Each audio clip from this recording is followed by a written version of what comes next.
One candidate who did not stick around for the New Hampshire primary results was Joe Biden. The former vice president instead headed to South Carolina last night. He attended a launch party in Columbia where he rallied supporters. The pressure appears to be ramping up to perform well in the state after two lackluster showings in Iowa and New Hampshire. I want y'all to think of a number. 99.9%.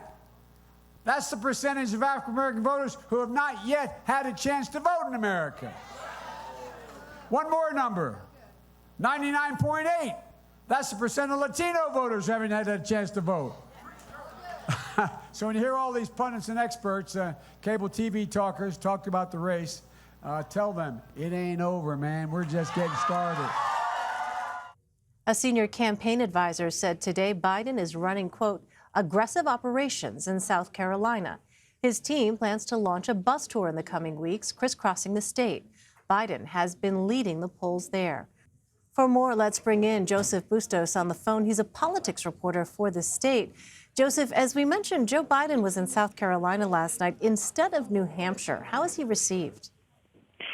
He had a great crowd last night. Everyone was energetic. They were happy to see him. I think part of it is like he's trying to put some more life into his campaign after some tough losses in Iowa and New Hampshire. The event last night was originally supposed to be a high-profile surrogate, Congressman Cedric Richmond of Louisiana, kicking off the South Carolina campaign for Joe Biden. But knowing or expecting the tough loss in New Hampshire, they decided to bring Joe Biden down to Columbia, South Carolina last night. So recent polling shows that billionaire Tom Steyer is running in second in South Carolina.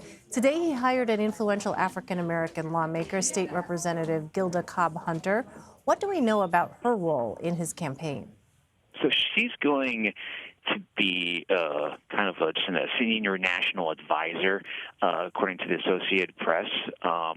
She normally doesn't endorse in these races, so having Gilda Cobb-Hunter endorse or work for a campaign is an indicator that she thinks that that Tom Steyer is building a diverse coalition in his campaign. Well, African-American voters account for roughly two-thirds of the South Carolina Democratic electorate. We know Pete Buttigieg has struggled to gain traction with this group. Do you have a sense if he's made any inroads in recent weeks? So earlier today, he announced the endorsement of J.A. Moore. He's another South Carolina lawmaker. It's his first, I believe, his first black lawmaker to endorse Buttigieg. J.A. Moore also originally, I believe, endorsed Kamala Harris early in the race before she dropped out. So he has struggled to make inroads, but obviously to do well in South Carolina, you're going to have to do well amongst African Americans.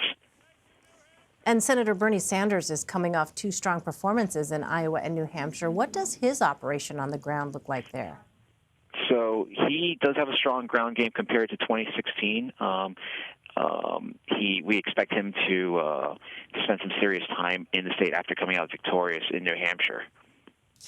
CBS News has learned that Senator Elizabeth Warren is canceling ad buys in South Carolina. When we look at the ground games of these candidates, who is actually blanketing the airwaves if we were to turn on the radio or television in South Carolina right now? Tom Steyer, I'm guessing. You would see a lot of Tom Steyer. Yeah. He has been investing heavily in the states, and it's shown in the polling where he's either been second or third in recent polls.